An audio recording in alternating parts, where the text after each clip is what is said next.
কিন্তু মোহাম্মদ জাফর ইকবালকে আপনার ভালো লাগবে না তাই বলে আপনি তার বই পড়ানোর মাধ্যমে যে নজির স্থাপন করতে চান সেটার বলি কিন্তু আপনিই হবেন।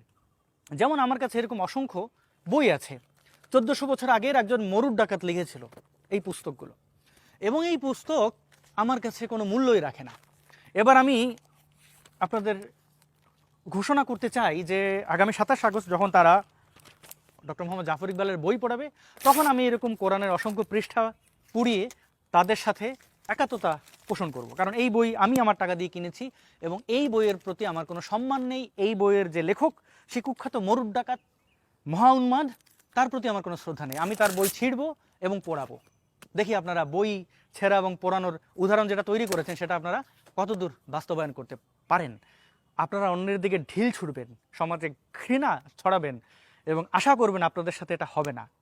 এটা তো খুবই ভুল। আসলে ভাই কি বলবো, এই ভিডিও দেখার পর শরীরের ভিতরে মনে করেন যে এমন একটা রাগ আসতেছে যে কি বলবো ভাই।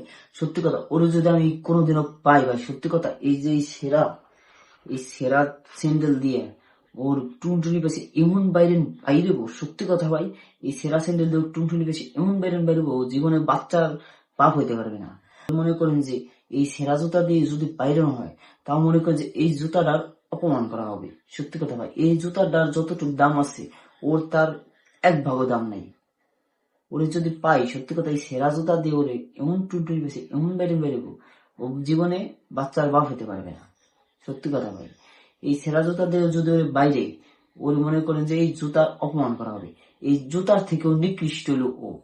মনে করেন যে পৃথিবীর সব থেকে নিকৃষ্ট যেই প্রাণী আছে না, তার থেকেও নিকৃষ্ট মনে করেন যে ও। তাই পরিশেষ একটা কথা বলবো, প্রশাসনের দৃষ্টি আকর্ষণ করছি, আপনারা যত দ্রুত সম্ভব একে অ্যারেস্ট করে তার পশ্চাৎ দেশদের দিন থেরাপি দেওয়ার ব্যবস্থা করেন।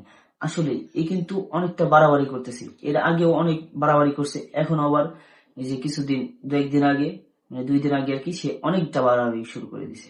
আসলে তার যদি পশ্চাৎ দিন থেরাপি না দেওয়া হয়, তাহলে সে কোনোদিনও সোজা হবে না।